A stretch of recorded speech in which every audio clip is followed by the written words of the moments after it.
Il y a quelques mois, un événement majeur a complètement changé ma façon de voir le monde spirituel et la notion de bien et de mal. Je m'appelle Isabella Simons et j'ai 38 ans. Je travaille comme infirmière en traumatologie dans un service d'urgence très fréquenté à Los Angeles. Je suis mariée à David depuis des années et notre fille, Maya, a 6 ans. C'était vendredi soir et je travaillais de nuit aux urgences. Il y avait eu un accident impliquant plusieurs voitures sur l'autoroute et des blessés arrivaient rapidement. J'étais en train d'aider un patient très malade lorsqu'une autre ambulance est arrivée. Alors que je me précipitais pour aider le nouveau patient, j'ai glissé sur une mare de sang sur le sol et je suis tombé en arrière, me cognant violemment la tête contre le coin d'un chariot de fournitures en métal. La dernière chose dont je me souviens, c'est à quel point c'était douloureux et à quel point mes collègues étaient inquiets. J'ai appris plus tard que j'avais subi un grave traumatisme crânien. Mon cerveau a beaucoup gonflé après l'impact, j'ai donc dû subir une opération d'urgence immédiatement. Pendant l'opération, mon cœur s'est arrêté pendant près de 3 minutes avant que les médecins ne parviennent à le faire battre à nouveau. Mais pendant ces minutes, j'ai vécu quelque chose que je n'aurais jamais pu imaginer, quelque chose qui m'a changé à jamais. La première chose dont je me souviens est un profond sentiment de paix. La douleur et le chaos des urgences ont disparu et j'ai eu l'impression de flotter dans l'air. J'étais dans un lieu d'une beauté et d'une lumière inimaginable et je me suis senti attiré par une lumière vive qui ne ressemblait à rien de ce que j'avais jamais vu. Elle était plus brillante que le soleil, mais elle n'était ni dure ni aveuglante, elle dégageait de la chaleur. En regardant autour de moi, j'ai vu une silhouette venir vers moi. En se rapprochant, j'ai réalisé que c'était Jésus. Je sais que cela semble faux, mais je n'avais aucun doute dans mon esprit qu'il était celui qu'il disait être. Sa présence était remplie d'amour et de sagesse d'une manière difficile à expliquer. Il m'a salué par mon nom et m'a dit, « Vous êtes arrivé plus tôt que prévu, mais il y a quelque chose d'important que je dois vous montrer avant que vous ne partiez. » Je restais sans voix en sa présence, mais je réussis à lui demander, « Tu ne vas pas rester ?» Jésus répondit avec un doux sourire, « Pas encore, Isabelle. Ton travail sur terre n'est pas terminé, mais ce que je vais te montrer t'aidera à comprendre la vraie nature de la bataille à laquelle tu participes. » Jésus m'expliqua clairement qu'il ne s'agissait que d'une courte visite. Soudain, la scène autour de nous changea. Nous n'étions plus dans ce lieu de paix et de lumière, nous étions dans ce que je ne peux décrire que comme le paradis, mais c'était tellement plus beau et glorieux que notre monde. Ils chantaient tous des louanges et émettaient de la lumière. La musique ne ressemblait à rien de ce que j'avais jamais entendu sur terre, on aurait dit que la joie et l'amour s'étaient transformés en son. Jésus attira mon attention sur un ange au-dessus de tous les autres, rayonnant d'une beauté exceptionnelle qui le distinguait des autres. Sa lumière était plus brillante que celle de tout autre ange, illuminant tout ce qui l'entourait d'une lueur surnaturelle. Sa voix était le cœur du cœur céleste, menant chaque note avec une harmonie et une révérence parfaite. Jésus m'a expliqué, voici Lucifer tel qu'il était autrefois. Observez-le attentivement, car très peu de gens ont jamais entrevu ce que je vais vous montrer. À ce moment-là, j'ai vu Lucifer dans sa forme originale, et c'était impressionnant. Son apparence était à couper le souffle, orné de ce qui ressemblait à des pierres précieuses ou émeraudes, rubis, diamants chacune reflétant la lumière dans des motifs éblouissants qui scintillaient comme une tapisserie céleste. Ses vastes ailes s'étendaient majestueusement, incarnant toutes les couleurs imaginables, vivantes de mouvement et d'éclat. Mais sa beauté allait au-delà de sa simple apparence. Lucifer avait un magnétisme qui captivait tous ceux qui l'écoutaient. Lorsqu'il chantait, c'était comme si l'essence même du ciel résonnait avec sa voix. Jésus parlait doucement, mais avec une intensité qui résonnait en moi. Lucifer était le plus élevé de tous les anges, façonné avec une perfection sans pareille. Il était le gardien du trône de Dieu et le chef de toutes les armées angéliques dans leur culte. Lucifer était le sceau de la perfection, plein de sagesse et d'une beauté sans défaut, a dit Jésus. Il semblait incompréhensible qu'un tel être puisse s'écarter de ce chemin, et une profonde tristesse a surgi en moi lorsque j'ai réalisé le destin tragique qui l'attendait. J'ai vu un changement subtil commencer à se produire. Au début, c'était à peine perceptible. J'ai vu Lucifer contempler son propre reflet dans les rues dorées du ciel, s'attardant un peu plus à chaque fois. Jésus m'a dit, regarde attentivement, car c'est ici que commence la semence de l'orgueil. Bientôt, le reflet de Lucifer attira son attention plus que toute autre chose, et je remarquai le changement subtil dans son comportement. Il commença à se comparer aux autres anges, et à chaque comparaison, une ombre passa sur son visage, presque imperceptible mais grandissant sans cesse. Jésus révéla que l'orgueil prenait racine dans le cœur de Lucifer, l'aveuglant sur la vérité que sa beauté et ses talents étaient des dons divins. À ce moment-là, c'était comme si je pouvais ressentir ses pensées mêmes, pourquoi devrais-je m'incliner devant quelqu'un? Je suis le plus beau, le plus doué. Je mérite l'adoration. Je mérite la révérence. C'était douloureux d'assister à la naissance de l'orgueil chez quelqu'un d'aussi resplendissant, une beauté se transformant lentement en quelque chose de sombre et d'égocentrique, ouvrant la voie à sa chute inévitable. Jésus me regarda, son expression sérieuse et remplie de tristesse, tandis qu'il m'expliquait que l'orgueil est la racine de tout péché. L'orgueil, dit-il, transforme l'amour pour les autres en amour de soi, transforme la gratitude en droit et transforme le service humble en désir de domination. Puis, il m'a montré le changement subtil mais croissant de comportement de Lucifer. Autrefois chef de file du culte, Lucifer a commencé à attirer l'attention sur lui-même, ajoutant des fioritures complexes à ses chants et mouvements, se produisant comme s'il s'adressait à un public plutôt qu'à Dieu. Je l'ai observé modifier subtilement son rôle, captivant ceux qui l'entouraient non pas par l'adoration, mais par l'admiration de ses talents. Dans des conversations chuchotées, il semait le doute parmi les autres anges. Jésus a expliqué que Lucifer suggérait que Dieu leur refusait quelque chose, qu'il méritait plus. L'influence de Lucifer s'est rapidement répandue et j'ai vu d'autres anges commencer à vaciller sous sa persuasion. Ils demandaient, ne méritons-nous pas plus? Ne sommes-nous pas puissants et beaux, tels que Dieu nous a créés? Pourquoi devrions-nous adorer alors que nous pourrions être nous-mêmes comme des dieux? Ces questions restaient en suspens, capturant les cœurs et les esprits de nombreux anges. La confusion et le doute ont commencé à se répandre parmi les cieux, certains sont restés fermes, mais d'autres ont été séduits par la vision de Lucifer d'autonomie et d'égalité avec Dieu. Jésus a expliqué que le libre arbitre, un don précieux, est comme une épée à double tranchant. Il permet un amour et une dévotion authentiques, mais il ouvre également la porte au rejet et à la rébellion. Il était profondément troublant de voir avec quelle facilité Lucifer pouvait influencer tant d'autres. Son charisme était indéniable, et il posait des questions qui semblaient innocentes à première vue, mais qui étaient empreintes de l'intention de susciter le mécontentement. Vous êtes-vous déjà demandé, demandait-il, pourquoi Dieu se réserve la connaissance du bien et du mal? Ne méritons-nous pas aussi cette connaissance, ou, pourquoi devrions-nous nous abaisser devant les humains? Ne sommes-nous pas plus puissants, plus glorieux? Ces murmures jetaient une ombre sur le ciel, encourageant le doute et la division, détournant de lui ceux qui étaient les plus proches de Dieu, un mot subtil à la fois. L'un des aspects les plus émouvants de cette vision était d'être témoin de la profondeur de la tristesse de Dieu. Jésus m'a confié que le cœur de notre Père était brisé, rempli d'amour pour Lucifer et tous les anges, malgré leur rébellion. L'amour de Dieu est sans limite, mais le véritable amour exige la liberté, et même au ciel, chaque être a le choix d'aimer et d'obéir à Dieu ou de se détourner. J'ai vu Dieu tendre la main à Lucifer à plusieurs reprises, lui donnant l'occasion de reconsidérer sa décision, de se repentir. Mais l'orgueil de Lucifer l'empêchait d'accepter ces moments de grâce, ce qui renforçait sa détermination. En regardant autour de moi, j'ai pu voir qu'environ un tiers des anges avaient été influencés par Lucifer, attirés par sa vision d'indépendance. J'ai alors vu Lucifer se tenir avec défi devant le trône de Dieu, sa voix audacieuse alors qu'il déclarait « Je monterai au-dessus des plus hauts nuages, je me rendrai semblable au Très-Haut ». Avec ces mots, quelque chose a changé de manière irréversible. La lumière qui avait autrefois rayonné de Lucifer a commencé à faiblir, et des ombres se sont glissées dans son être, marquant la transformation que l'orgueil avait déclenchée.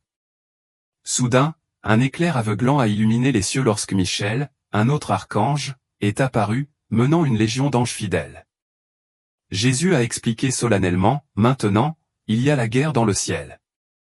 La bataille qui s'est déroulée était différente de tout ce que j'aurais pu imaginer, il n'y avait pas d'armes physiques, pas de bruit d'acier qui s'entrechoquait, mais des rayons de lumière se sont violemment heurtés contre l'obscurité envahissante.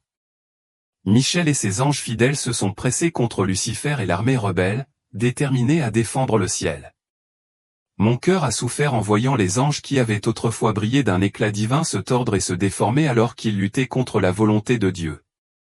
Leur beauté, autrefois reflet de la grâce divine, a été envahie par les ténèbres, les corrompant de l'intérieur.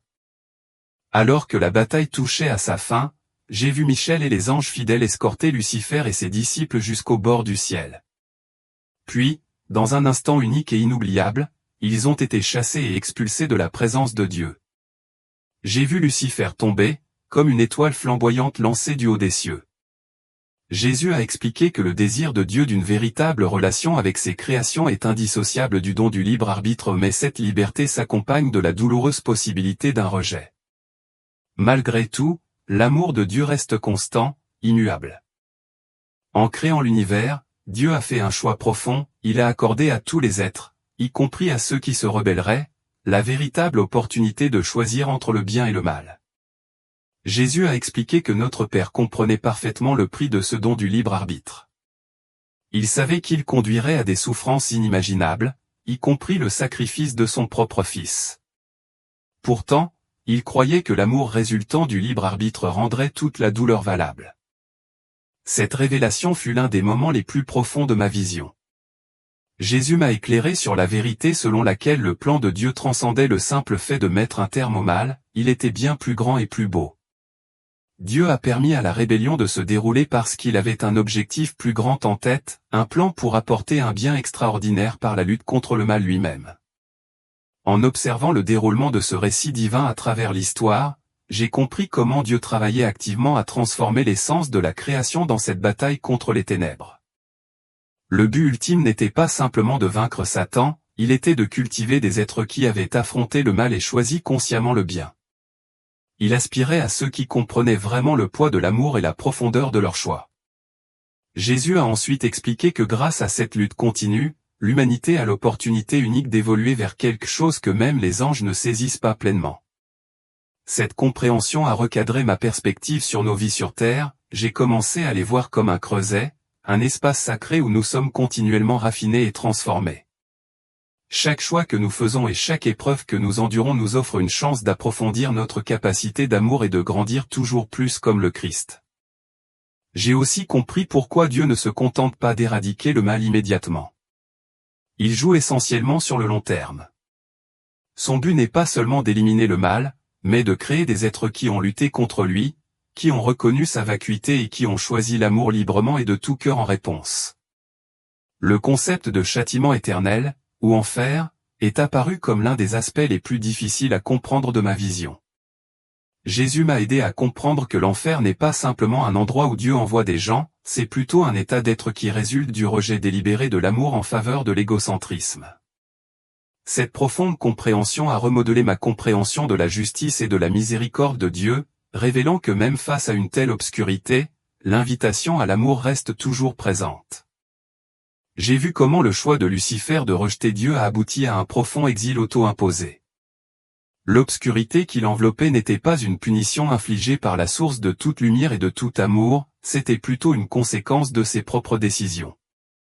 Jésus a expliqué que ce que nous appelons l'enfer représente l'état final et immuable de ceux qui, comme Lucifer, choisissent l'amour de soi plutôt que l'amour de Dieu et des autres.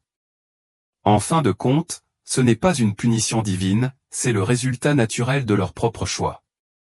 Lorsque je lui ai demandé s'il était possible que Lucifer et les anges déchus puissent être sauvés, Jésus m'a donné une réponse nuancée.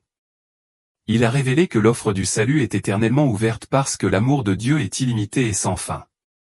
Cependant, en raison des différences inhérentes entre les anges et les humains, une fois qu'un ange fait un choix, celui-ci devient irrévocable d'une manière dont nos décisions ne le sont pas. Jésus a souligné que les anges, y compris Lucifer, ont fait leur choix en toute connaissance de cause et en pleine compréhension, ils n'ont pas été induits en erreur ou n'ont pas agi par ignorance. Leur rejet de l'amour était absolu et leur nature ne permet pas de revenir sur cette décision. En revanche, tant que nous respirons, il reste une chance de rédemption. Jésus a illustré que la vie de chaque personne consiste en une série de choix qui nous attirent vers l'amour ou nous en éloignent. Le jugement final révélera l'essence des choix que nous avons faits tout au long de notre vie. J'ai réalisé que résister à la tentation et éviter le sort de Lucifer n'est pas seulement une tâche simple, cela implique un effort profond et continu. Cultiver l'humilité et étendre l'amour aux autres est crucial. L'orgueil a été le catalyseur de la chute de Lucifer et il continue d'être son arme la plus puissante contre nous. Jésus a fait comprendre que la véritable humilité ne consiste pas à me rabaisser, mais plutôt à reconnaître ma dépendance à Dieu et mon interconnexion avec les autres. Cela signifie nourrir un cœur reconnaissant pour ce que j'ai plutôt que de succomber à l'amertume face à ce qui me manque. Inversement, l'amour nous permet de transcender nos tendances égocentriques. Lorsque nous nous concentrons sur l'amour de Dieu et de ceux qui nous entourent, nous grandissons et nous épanouissons d'une manière qui reflète l'essence même du cœur de notre Créateur. Cette compréhension a apporté un sentiment de paix et une feuille de route pour naviguer dans les complexités de la vie tout en nous efforçant d'incarner l'amour que Dieu offre si généreusement. Pendant mon temps avec Jésus, il m'a révélé l'impact profond des petits actes d'amour sur notre relation avec Dieu. Chaque acte de bonté non seulement nourrit notre lien avec lui, mais diminue également l'emprise des ténèbres dans nos vies. Alors que notre conversation touchait à sa fin, il m'a dit qu'il était temps pour moi de retourner à mon existence terrestre. Il m'a exhorté à me souvenir de tout ce dont j'avais été témoin et à partager ses idées avec d'autres, en les aidant à naviguer dans le monde spirituel et en soulignant l'importance cruciale d'éviter l'orgueil. D'un doux contact, il a posé sa main sur mon front et à ce moment-là, j'ai été enveloppé par une vague écrasante d'amour et de paix. En un instant, je me suis retrouvé dans mon corps, haletant tandis que l'équipe chirurgicale se déplaçait rapidement autour de moi, leurs efforts frénétiques contrastant fortement avec la tranquillité que je venais de ressentir. Bien que je me sois toujours considéré comme un chrétien, la profondeur de ma foi était désormais profondément transformée et incroyablement réelle. J'ai pris pleinement conscience que chaque choix que je fais et chaque pensée que j'entretiens contribue à une réalité spirituelle bien plus vaste. J'ai commencé à reconnaître plus facilement ma propre fierté, chaque fois que je me surprenais à me sentir supérieur ou à croire que je méritais un traitement spécial, je me souvenais de la chute de Lucifer et de la façon dont l'orgueil avait gâché même l'ange le plus parfait. Plus important encore, je m'efforce de cultiver et de renforcer ces liens d'amour que Jésus m'a montrés. Je tends activement la main aux autres, en priant pour eux et en accomplissant des actes de bonté, déterminés à tisser ensemble ces brins de lumière qui peuvent illuminer l'obscurité qui nous entoure. Ma nouvelle compréhension de la chute de Lucifer a également amélioré ma compréhension des méthodes de Satan. Tout comme il opérait au ciel, j'ai réalisé que Satan utilise souvent des mensonges subtils et des tactiques trompeuses.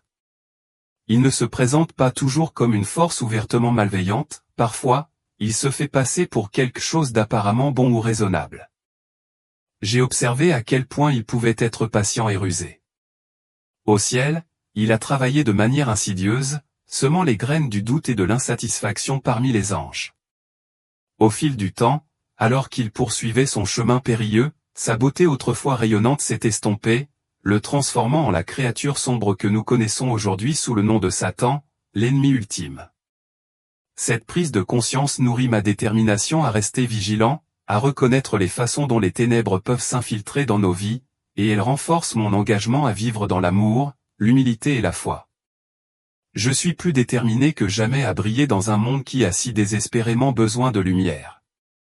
Jésus s'est tourné vers moi et m'a dit, « Tu viens d'être témoin de la façon dont le grand dragon, cet ancien serpent connu sous le nom de diable, et Satan, le trompeur du monde, ont été précipités. » Il a poursuivi avec une profonde détermination, expliquant, « Je vous ai montré cela pour plusieurs raisons.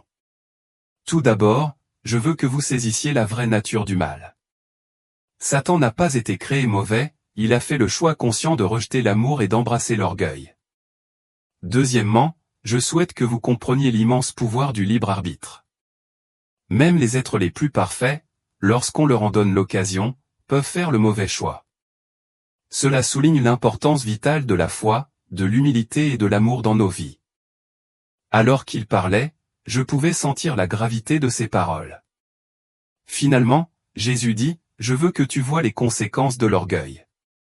L'orgueil est la racine de tout péché, et il a le potentiel de corrompre même les plus belles créations de mon Père.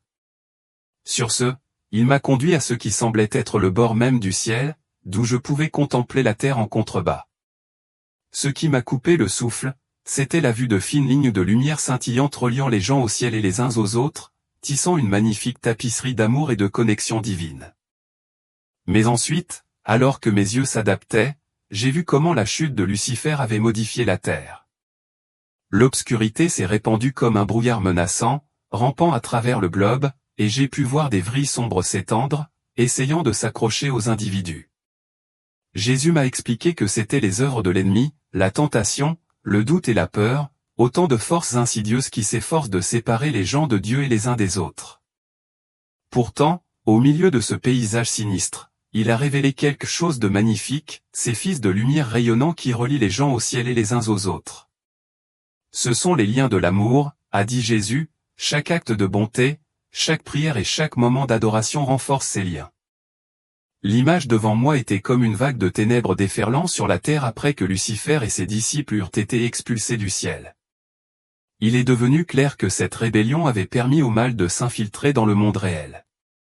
J'ai remarqué comment cette obscurité cherchait souvent à s'attacher aux individus de manière subtile, un murmure de doute discret ici, une tentation passagère là. Mais j'ai aussi compris que les choix humains détiennent un pouvoir incroyable, ils peuvent soit fortifier soit affaiblir ces influences sombres. Cette révélation a suscité en moi un profond sentiment de responsabilité. J'ai réalisé que chaque décision que je prends peut soit contribuer à la propagation des ténèbres, soit renforcer les liens de lumière qui nous unissent les uns aux autres et à Dieu. Avec chaque acte d'amour et chaque moment de foi, je peux devenir un canal de lumière, repoussant les ombres qui cherchent à envelopper notre monde. Jésus m'a éclairé sur l'essence de la guerre spirituelle non pas comme une grande bataille cosmique livrée dans les cieux, mais comme les choix subtils et quotidiens que nous faisons pour nous aligner sur l'amour de Dieu ou succomber à l'égoïsme et à l'orgueil. Se protéger de ces influences sombres est plus simple qu'on pourrait le penser. La clé réside dans le fait de cultiver l'humilité et l'amour. L'orgueil, qui a causé la chute de Lucifer, reste son arme principale contre l'humanité. En choisissant activement l'humilité, en reconnaissant notre dépendance à Dieu et notre interdépendance les uns avec les autres, nous fermons effectivement la porte à de nombreuses tactiques sournoises de Satan. Chaque choix délibéré d'aimer les autres et d'accomplir des actes de bonté renforce notre lien avec Dieu et les uns avec les autres. J'ai été témoin de la façon dont ces actes d'amour tissaient des fils de lumière que l'obscurité ne pouvait pénétrer. La prière est apparue comme un autre élément crucial, elle transcende les simples demandes d'aide.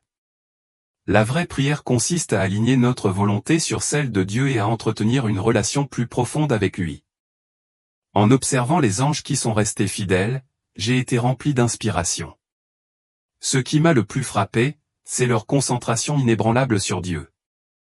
Contrairement à Lucifer et à ses disciples, qui sont devenus de plus en plus égocentriques, les anges loyaux ont centré leur cœur et leur esprit sur leur véritable objectif et la source de leur beauté. Jésus m'a dit que ces anges incarnaient la véritable humilité, ils comprenaient que les dons que Dieu leur avait donnés ne devaient pas être affichés mais chéris. Lorsque Lucifer a tenté de les séduire avec des promesses de plus grand pouvoir ou de plus grande connaissance, ils ont répondu avec une gratitude sincère pour ce qu'ils possédaient déjà. J'ai également remarqué que ces anges loyaux possédaient une profonde compréhension de l'amour. Ils tiraient de la joie du service de Dieu et des autres, plutôt que de rechercher la reconnaissance ou le statut. Cet amour désintéressé servait de bouclier protecteur contre les tentatives de Lucifer d'exploiter leur orgueil et leur intérêt personnel. Jésus m'a permis d'entrevoir comment ces anges interagissent avec notre monde. Ils agissent comme des messagers et des protecteurs, travaillant souvent de manière invisible pour nous. Je les ai vus renforcer avec diligence les lignes lumineuses qui relient les individus à Dieu et les uns aux autres. Dans cette tapisserie complexe de la vie spirituelle, chaque fil d'amour et d'humilité que nous tissons contribue à un plus grand dessein, créant une barrière contre les ténèbres qui cherchent à envahir nos cœurs. Cette révélation m'a rempli d'espoir et de détermination, me motivant à choisir consciemment l'humilité et l'amour dans mes actions quotidiennes, sachant que je peux être une force de lumière dans un monde souvent éclipsé par les ténèbres. Ce qui m'a vraiment étonné, c'est de voir la profondeur de l'amour que les anges fidèles avaient pour l'humanité. Bien qu'ils soient beaucoup plus forts et plus sages que nous, ils ne nous méprisaient pas et ne nous précipitaient pas dans nos voyages. Au contraire, Il semblait se réjouir de chaque petit pas que nous faisions dans notre croissance spirituelle. Jésus m'a expliqué que ces êtres dévoués comprennent l'importance du libre arbitre et honorent les chemins uniques que chaque personne doit parcourir. Ils offrent des conseils et du soutien, mais n'imposent jamais de contrôle, permettant aux individus de découvrir leur propre relation avec Dieu. Cependant, mon cœur a souffert lorsque Jésus m'a révélé les conséquences à long terme de la rébellion de Lucifer, qui ont envoyé des ondes de choc à toute la création. Le péché a apporté avec lui la mort et la décadence, gâchant un monde qui autrefois prospérait avec la vie et la croissance. Le changement profond dans la création était évident, les catastrophes naturelles et la souffrance des animaux sont devenus des rappels douloureux de cet état déchu. Pourtant, même au milieu de cette obscurité, j'ai trouvé une lueur d'espoir. Jésus m'a montré que toute la création aspire à la rédemption. J'ai vu comment les actes d'amour et d'obéissance à Dieu peuvent repousser les ombres envahissantes, non seulement dans le cœur des individus, mais aussi dans le monde même qui nous entoure. J'ai réfléchi à la façon dont Satan opère dans nos vies, érodant lentement la foi et les fondements moraux des gens. La leçon la plus importante que j'ai apprise est que Satan n'est pas l'antithèse de Dieu, mais un être créé doté d'un pouvoir limité. Il peut tenter et tromper, mais il ne peut contraindre personne à pécher, nous conservons toujours le pouvoir de choisir. Jésus a expliqué plus en détail les mécanismes par lesquels Satan agit dans le monde, soulignant que son principal outil est la tromperie. Tout comme il s'était trompé en croyant qu'il était l'égal de Dieu, il cherche maintenant à piéger l'humanité dans les mêmes mensonges. J'ai vu comment Satan et ses anges déchus, désormais connus sous le nom de démons, déforment la vérité pour faire paraître la méchanceté désirable tout en vilipendant la bonté. Ils tissent une toile de mensonges, incitant à l'orgueil et à la colère, tout cela dans le but d'éloigner les gens de Dieu et de briser leurs liens les uns avec les autres. J'ai entrevu des moments tout au long de l'histoire humaine où l'orgueil, la cupidité et la soif de pouvoir ont conduit à des atrocités indescriptibles. Pourtant, au milieu de cette obscurité, j'ai aussi vu comment des actes d'amour, de sacrifice de soi et de foi inébranlables ont surgi pour combattre les ombres, démontrant que même dans les circonstances les plus terribles, la lumière peut prévaloir. Cette dualité ou la lutte entre les ténèbres et la lumière a profondément résonné en moi. Il est devenu évident que même si le mal peut imprégner notre monde, le potentiel d'amour et de bonté est toujours présent, attendant que nous le saisissions. Chaque acte de bonté, chaque moment de compassion, contribue à une résistance collective contre les ténèbres qui cherchent à nous envelopper, nous rappelant que nous ne sommes jamais seuls dans notre combat pour la rédemption. Jésus m'a révélé que la profonde bataille dont j'ai été témoin au ciel est bien vivante sur terre aujourd'hui où elle n'est pas menée avec des épées et des armées, mais menée dans le cœur et l'esprit de chaque individu. Il m'a accordé des aperçus fugaces de l'avenir, mais il a pris soin de préciser que ces visions représentaient des possibilités plutôt que des certitudes. Le déroulement des événements futurs dépend des choix que font les gens en réponse à l'amour infini de Dieu. J'ai compris que le but ultime de l'histoire est de réconcilier tout avec Dieu, mais le chemin vers cette réconciliation peut se dérouler soit lentement et pacifiquement, soit être entaché de chaos et de souffrance, entièrement dépendant des décisions prises par l'humanité. Ce qui m'a rassuré, c'est la certitude que l'amour triomphera finalement, mais le chemin spécifique vers cette victoire est déterminé par notre libre arbitre en tant que ses enfants. Chaque acte d'amour que nous étendons contribue à hâter le jour où toutes choses seront renouvelées et restaurées. Dans mes visions, j'ai vu des éléments de ces événements futurs, il s'agissait moins d'événements tangibles que d'éveils mentaux. J'ai perçu le retour du Christ non pas comme un événement physique mais comme un dévoilement de la réalité à un moment où le royaume spirituel devient visible à tous, révélant la vraie nature de l'existence. Dans cette compréhension, le jugement ne s'apparentait pas à un procès au tribunal, rempli d'accusations et de défenses. Il ressemblait plutôt à une révélation finale de la véritable essence de chaque personne, façonnée par les choix qu'elle avait faits tout au long de sa vie. Ceux qui avaient cultivé l'amour et la connexion gravitaient naturellement vers Dieu, attirés par la lumière divine. En revanche, ceux qui avaient choisi une voie égocentrique se trouvaient incapables de résister à l'éclat écrasant de l'amour divin. Jésus a souligné que le jugement n'est pas quelque chose qu'il impose aux individus, c'est plutôt le résultat inévitable de leur choix d'embrasser l'amour ou de le rejeter. Cette perspective a fait évoluer ma compréhension du jugement, passant d'une conception de la peur à une conception de la clarté. Il est devenu évident que nos vies sont un voyage de choix, chacun nous rapprochant ou nous éloignant de Dieu. J'ai réalisé que dans chaque décision, qu'elle soit petite ou importante, nous cultivons l'amour ou cultivons l'égocentrisme. Le jugement final est, par essence, un reflet de nos vies, révélant le caractère que nous avons choisi d'incarner. Cette prise de conscience a renforcé ma détermination à aligner mes choix sur l'amour, sachant que chaque pas que je fais me rapproche de l'étreinte divine de Dieu et de l'accomplissement de son plan ultime pour la création. Au cours de ce voyage, j'ai découvert que l'amour authentique et humble est la force la plus puissante de l'univers. C'est cet amour divin qui lie tout et insuffle à la vie un sens profond. En revanche, la chute de Lucifer a été enracinée dans sa décision de se détourner de l'amour et de se tourner vers l'intérêt personnel. Dans nos propres vies, nous nous élevons lorsque nous nous tournons consciemment vers l'amour et nous éloignons de notre ego. De plus, j'ai compris l'importance de chaque choix que nous faisons. Chacun fait partie d'un drame cosmique bien plus grand que nous ne pouvons pleinement comprendre, mais nous n'avons pas besoin d'accomplir des exploits monumentaux pour y jouer un rôle. Le véritable pouvoir réside dans le fait de faire de petits choix intentionnels chaque jour au choisir d'aimer, de faire preuve de gentillesse et d'adopter l'humilité plutôt que l'orgueil. Ces actions apparemment simples sont la façon dont nous nous alignons sur les plans divins de Dieu pour la création. Enfin, j'ai appris que peu importe à quel point les circonstances peuvent paraître sombres, l'amour finira par l'emporter. Cette victoire ne viendra pas par la force ou la coercition, mais par les choix libres de ceux qui apprécient vraiment la valeur suprême de l'amour. Chacun de nous peut contribuer à ce triomphe en tissant des fils de lumière dans la tapisserie complexe de l'existence, créant ainsi un avenir meilleur rempli d'espoir et de